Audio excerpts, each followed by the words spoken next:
going to well, okay, so AOC, I have a lot of her AOCIA videos here, but AOC had a word salad.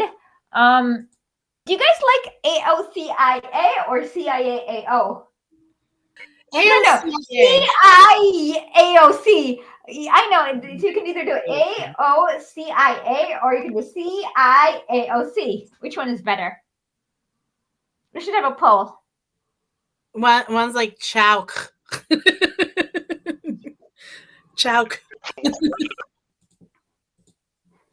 Okay, here it is. Let's try it now.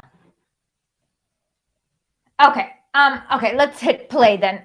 Okay, so let's get started. She's talking. So about 2 years ago, a lot of people, including Jimmy Dore, apparently suggested that she have a condition where, in order for her to vote for Pelosi as Speaker of the House, they need to make sure that there's a floor vote on Medicare for all. That way, Democrats, you can see which Democrats really mean it, which ones have total BS and whatnot, and so forth.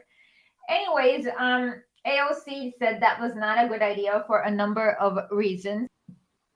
And then what we realize is that the GOP Extreme Caucus is playing hardball with Kevin McCarthy, and they made him bring some scrap. They actually asked for a lot of things in exchange for them to vote for him as a speaker, and that's why it took 11 tries for him to become Speaker of the House, because they were playing extreme hardball. And this is AOC trying to stave off her critics in why she was right to say no to the whatever nonsense. So here we hit play. Okay. And it really goes to show how much you need of a coalition in order to really forcefully negotiate for these things. So when people say, why don't we do this?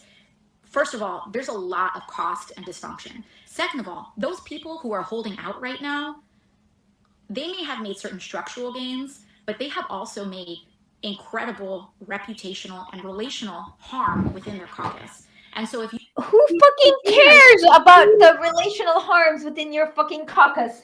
Who the fuck? Like, seriously, you should be disagreeing with people. You should be fighting for change of what you think the people that you are there to represent need. You should be always fighting for that. You are trying to get something done within your caucus moving forward. You still need members of your caucus. And that at the core is an element of electoral politics that is simply inescapable.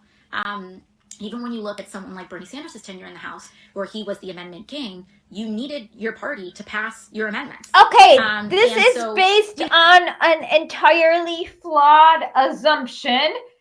Go back to 2000, was it 19 or 18? That she was actually talking about forcing a vote. Like, she was actually talking about it as a good thing. Like, entire thing is based on a flawed logic. The problem is that Congress is not representing the people. So even when 80 to 90, God knows how a large percentage of the people want something, and this is a bloody democracy, it means what the people want should translate to law, to policy, to bills. Yeah. So her task is to prove to Congress, to prove to the American people that these frackers in Congress are not representing you. Look, there's this extremely popular bill. Nobody bleeping wants.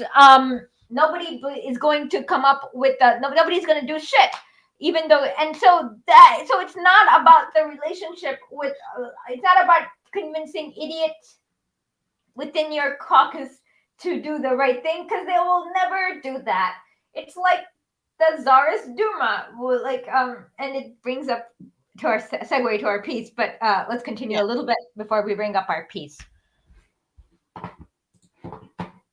You have this faction that is in a lot of trouble moving forward, including despite having made certain structural gains. Oh, fuck, so sorry. A lot of people, this was very bloody.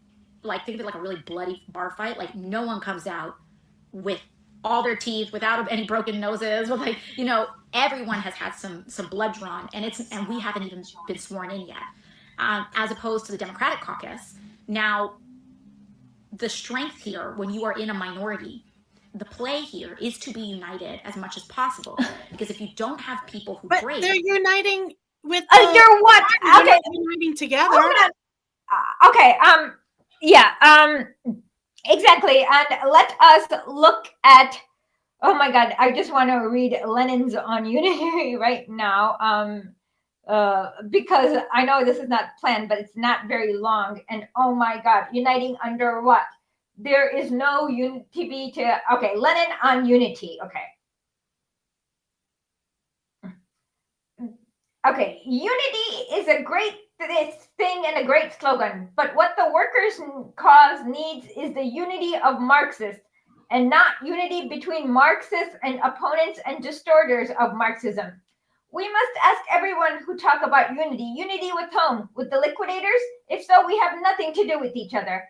But it is a question of genuine Marxist unity, we shall say. Ever since the Pravda's newspapers appeared, we have been calling for the unity of all forces of Marxism, for unity from below, for unity in practical activities. No flirting with liquidators, no diplomatic negotiations with groups of wreckers of the corporate body. Concentrate all efforts on rallying the Marxist workers around Marxist slogans and around the entire Marxist body. Class-conscious workers will regard as a crime any attempt to impose upon them the will of the liquidators. Okay, let's continue. No flirting. Okay, will regard as a crime any attempt to impose upon them the will of the liquidators. They will also regard as a crime the fragmentation of forces of genuine Marxists. For the basis of unity is class discipline. Recognition, this part's important. Recognition of the will of the majority and concentrated activities in the ranks of and in step with that majority.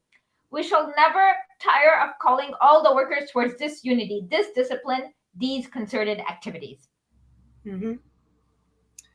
Yes, so you don't want to unite with the a-holes who are going to put the boot on your frigging neck.